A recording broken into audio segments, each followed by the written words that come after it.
Hi hello welcome my dears. നമുക്കിന്ന് 3 കാർഡുകൾ എടുത്ത് നോക്കാം. യൂണിവേഴ്സിൻ്റെ മെസ്സേജ്, നിങ്ങൾ ചെയ്യേണ്ടത്, നിങ്ങളിലേക്ക് വരുന്ന ഔട്ട്കം. ആദ്യം നമുക്ക് കിട്ടിയിരിക്കുന്ന കാർഡ് 7 ഓഫ് സോഡ്സ് ആണ്. ഇതൊരു മുന്നറിയിപ്പും ബുദ്ധിപരമായ മാർഗ്ഗനിർദ്ദേശം നൽകുന്ന കാർഡുമാണ്. എല്ലാവരോടും ഷെയർ ചെയ്യാതിരിക്കുക, മറ്റുള്ളവരുടെ വാക്കുകൾ അന്ധമായി വിശ്വസിക്കാതിരിക്കുക എന്നാണ് കാർഡ് പറയുന്നത്.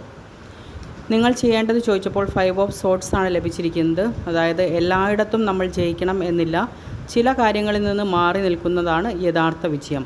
അതായത് സ്വന്തം സമാധാനത്തിന് പ്രാധാന്യം കൊടുക്കുക, ജയിക്കാനായി ബന്ധങ്ങൾ നഷ്ടപ്പെടുത്തുന്നതിനേക്കാൾ വിട്ടുനിൽക്കുന്നതാണ് നല്ലത് എന്ന് കാർഡ് പറയുന്നു. ഔട്ട്കം ചോദിച്ചപ്പോൾ 10 ഓഫ് പെൻറ്റക്കിൾസ് ആണ് ലഭിച്ചിരിക്കുന്നത്. ഇങ്ങനെ ചെയ്താൽ അവസാനം സ്ഥിരത, സമൃദ്ധി, സാമ്പത്തിക നേട്ടം, കുടുംബ സന്തോഷം എന്നിവയിലേക്ക് എത്താം എന്നാണ് കാർഡ് പറയുന്നത്. അപ്പോൾ ഓവറോൾ നോക്കുമ്പോൾ ബുദ്ധിയോടെ പ്രവർത്തിക്കുക, അനാവശ്യ പോരാട്ടങ്ങൾ ഒഴിവാക്കുക, അങ്ങനെ ചെയ്താൽ സ്ഥിരത, സമൃദ്ധി ലഭിക്കും എന്നാണ് ഇന്നത്തെ മെസ്സേജായി ലഭിച്ചിരിക്കുന്നത്. ഇതെല്ലാവർക്കും റെസണേറ്റ് ആവണമെന്നില്ല. റെസണേറ്റ് ആവുന്നവർ ലൈക്ക് ചെയ്യുക, ഷെയർ ചെയ്യുക, കമൻറ്റ് ചെയ്യുക. Okay, thank